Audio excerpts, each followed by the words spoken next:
There's never been an object in the basketball universe like Caitlin Clark.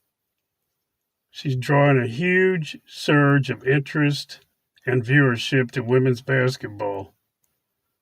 She's the all-time leading NCAA scorer, and she leads the nation assists at the same time. Without a doubt, she's the best point guard in the history of women's basketball. What makes her the most interesting is she's creating a phenomenon that transcends women's basketball, and it's allowing a big change to take place. So many of these people that were haters and looked down on women's basketball are suddenly being silenced by her performance and her popularity. This hysteria has led to huge viewerships on TV. It's led to a big crossover into other areas of the sports. It's led to attention for women in basketball like there's never been. It's a hysteria. Why is it happening? Part of it is because social media is the force that drives things now. So conventional media that would often sort of ignore women's basketball, and even times when it was popular, really doesn't have that effect anymore. Things become popular because the masses find them popular. Sort of like the Kardashians are popular, and there's really no real reason for it. There's a push for things that are really, truly popular to move on social media in ways they weren't before. One of the things that's given her more exposure is the new Neil contracts, because you see her on commercials and in other places where she's used to sell products. Suddenly, that spills over into her overall popularity.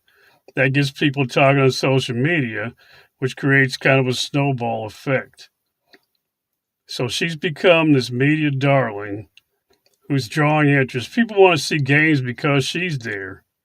She's become like an ambassador for women's basketball. And it's a very good thing if you're a fan of women's basketball to finally see some momentum to maybe get these women the kind of recognition they deserve and to see them get paid like they should. The question is, can this continue?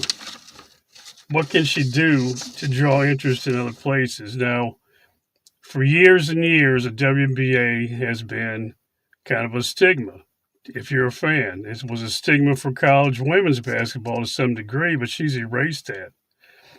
So the question is, can she slay this other dragon? Because if there was a stigma to being a fan of women's basketball in college, then it was seen as basically antisocial to be a WNBA fan. You were kind of a pariah if you were one.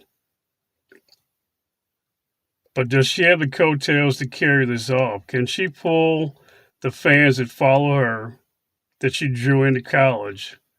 Can she wrap those up in a bundle and carry them with her into the WNBA? Because nobody's ever been able to do that in the past. My sense is that she will be able to. And that when she's drafted by the Fever come here in April, not only will their ticket sales surge, but as she moves in, people will notice something that they hadn't noticed before. A lot of these haters of the WNBA who make all these claims, they're people who never actually have watched games, and they think Caitlin Clark's abilities are unique. Once they start watching her team compete against other teams, they'll realize that there's plenty of women out there that can shoot the ball from deep.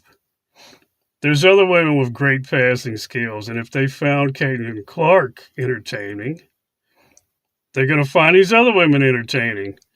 I really believe she's going to be able to transfer this over, and that the WNBA, after all these years, is going to see a surge in their popularity and their viewership.